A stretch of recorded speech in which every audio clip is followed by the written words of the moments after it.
Ato de Bolsonaro no próximo domingo. Terá oração pela pátria, família, liberdade e poucos discursos. Ex-presidente grava novo vídeo para apoiadores. Ministro Alexandre de Moraes vota para condenar mais 15 réus denunciados pelos atos de 8 de janeiro. Conselho Nacional de Justiça afasta a desembargadora cunhada de José Sarney por beneficiar assessor, mas mesmo sem trabalhar. Vai continuar recebendo poupudos vencimentos. Morre aos 80 anos em São Paulo o ex-piloto de Fórmula 1, Wilson Fittipaldi Júnior. O Brasil News da Rede Brasil está começando.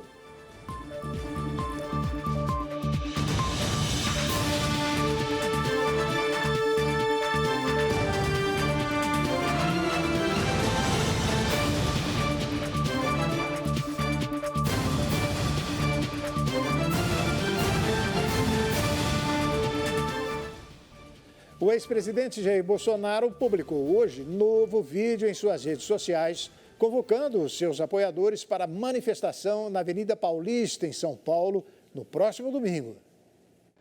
O ex-presidente Jair Bolsonaro convocou novamente seus apoiadores a comparecer num ato na Avenida Paulista. O encontro está marcado para o próximo domingo, às 15 horas.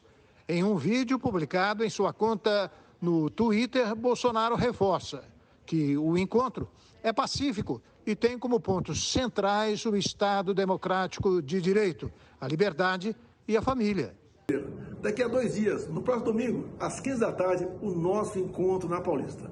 Um ato pacífico pelo nosso Estado democrático de direito, pela nossa liberdade, pela nossa família, pelo nosso futuro. Mais uma vez, então, reforço a esse convite. Espero vê-lo, se Deus quiser, no próximo domingo, então, às 3 da tarde, na Paulista. A manifestação foi anunciada pelo próprio ex-presidente no dia 16 de fevereiro, também por meio das redes sociais. E teve como pano de fundo a investigação da Polícia Federal, que apura a participação de Bolsonaro numa trama golpista para mantê-lo no poder, mesmo com a eleição democrática do atual presidente Luiz Inácio Lula da Silva.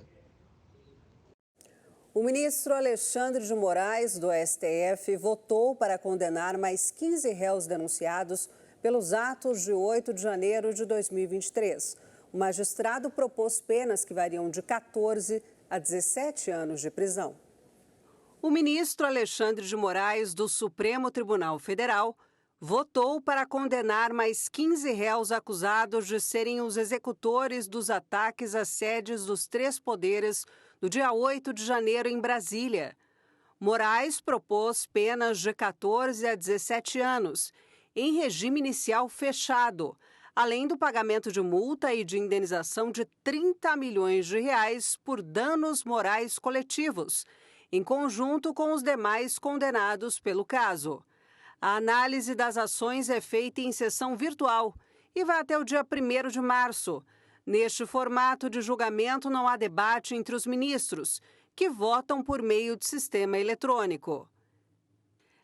Esta leva de julgamento dos réus do dia 8 de janeiro já tem a participação do ministro Flávio Dino, que tomou posse na Suprema Corte nesta quinta-feira. Cada ação é analisada e julgada de forma individual. Todos são acusados de integrar o núcleo dos executores dos atos, que levaram à invasão e depredação das sedes dos 3 poderes. Eles respondem pelos crimes de associação criminosa armada, abolição violenta do Estado Democrático de Direito, golpe de Estado, dano qualificado e deterioração de patrimônio tombado. Até o momento, 86 pessoas foram condenadas pelo STF por terem participado da invasão aos prédios. O comentarista do Brasil News, Ney Gonçalves Dias, considera a última quinta-feira como histórica, com a posse do novo ministro do Supremo Tribunal Federal, Flávio Dino, e os depoimentos de Jair Bolsonaro e seu entorno sobre a suposta tentativa de um golpe de Estado. Só Valdemar da Costa Neto, presidente do PL, e o ex-ministro Anderson Torres, que prestaram depoimento. E, finalmente, o presidente Lula recebeu pela primeira vez no seu governo os líderes da Câmara dos Deputados e o presidente Arthur Lira. O encontro começou ontem por volta de 19 horas, portanto é uma espécie de happy hour e depois uma continuação de jantar. No sofá, o presidente Lula ficou no meio, Padilha de um lado, Arthur Lira do outro. Arthur Lira e Padilha, os desafetos, se cumprimentaram apenas com um aperto de mão quando chegaram. Os líderes que o presidente não conhecia pessoalmente foram apresentados pelo líder do PT, Josué Guimarães. Cada líder se dirigiu ao presidente e falou sobre o que deveria falar. Depois da reunião, o Lira falou que uma coisa não foi tratada, aquele veto dos 5,6 bi que o Lula vetou de emendas. O Lira acha que, apesar do bom andamento das emendas que estão saindo, da liberação, precisa reavaliar aquela questão dos 5,6 bi. Agora, hoje, sexta-feira, na Fundação Getúlio Vargas, do Rio de Janeiro, o Lira disse que não há problema, que ele conta com o apoio do PT e do presidente Lula para a eleição do seu sucessor no ano que vem. O Conselho Nacional de Justiça decidiu afastar por 2 anos a desembargadora Neuma Celeste Souza Silva Sarney Costa. A magistrada é cunhada do ex-presidente José Sarney e acusada de favorecer seu ex-assessor em concurso de cartórios. A desembargadora Neuma Celeste, cunhada do ex-presidente da República, José Sarney, foi afastada de suas funções pelo CNJ, órgão que fiscaliza o Poder Judiciário, após ser concluído que ela favoreceu um ex-assessor a ser aprovado em concurso de cartórios no Estado. Neuma atua como desembargadora no Tribunal de Justiça do Maranhão e foi acusada de assinar uma liminar para a reclassificação de José Mauro Bezerra Arouche, com quem trabalhou entre os anos de 1991 e 2014. A penalidade tem validade de 2 anos e, mesmo durante o afastamento de suas funções, ela tem direito à remuneração do cargo, que está em cerca de R$ 35 mil ao mês. Começou ontem a vacinação em crianças contra a dengue na cidade de Manaus. Em todo o país, são mais de 740 mil casos prováveis da doença e 151 mortes somente neste ano.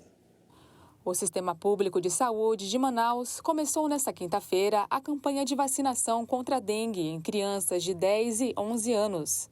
De acordo com a Agência Brasil, a capital do Amazonas era a única que ainda não havia dado o pontapé inicial na imunização dessa faixa etária. O que importa é que nossa meta de atingir 90% ou mais dessas crianças de 10 a 11 anos e que a gente começa hoje, dá o start hoje deste trabalho, que é um trabalho de extrema importância. Como eu falei, de uma vacina que numa rede privada a gente até já chegou, custa R$ 420. A Unidade de Saúde da Família dos Parques das Tribos, comunidade onde vive cerca de 3 mil indígenas, na periferia de Manaus, foi um dos locais onde a Qdenga foi aplicada.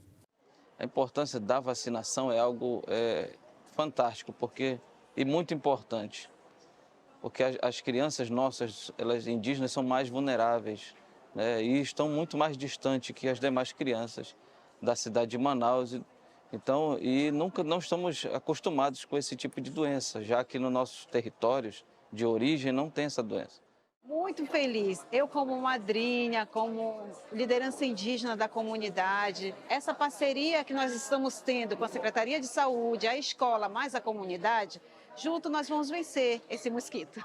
Ao todo, 9 estados iniciaram a vacinação contra a dengue. O Rio de Janeiro recebeu nesta quinta-feira seu primeiro lote do imunizante.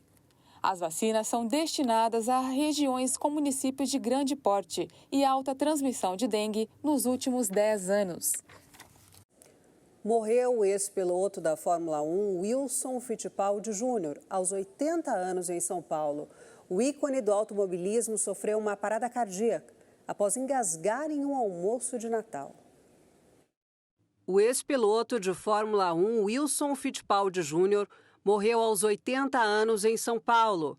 Ele estava internado desde dezembro no Hospital Prevent Senior, na zona sul da capital. O ex-atleta do automobilismo sofreu uma parada cardíaca após engasgar com um pedaço de carne em um almoço de Natal. Fittipaldi chegou a sair da UTI e foi encaminhado para o quarto, mas seu quadro piorou nas últimas semanas. Nascido em São Paulo, Wilsinho, como era chamado por amigos e familiares, é o irmão mais velho de Emerson Fittipaldi, bicampeão da Fórmula 1 e filho do locutor de rádio Wilson Fittipaldi, de quem herdou o nome. Iniciou sua carreira na década de 60 e, em 72, ingressou na Fórmula 1. Seu maior desempenho foi o 5º lugar no GP da Alemanha em 1973. Além da Fórmula 1, correu pela Fórmula Indy e pela Stock Car, principal competição automobilística no Brasil. Wilson Fittipaldi Jr. deixa a esposa Rita e o filho Christian Fittipaldi. E a seguir, mulher abandona recém-nascido dentro de sacola plástica em calçada no Recife. Em Minas Gerais, homem flagrado dirigindo bêbado faz serenata a policial antes de ser preso. O Brasil News vai para um rápido intervalo. Fique com a gente.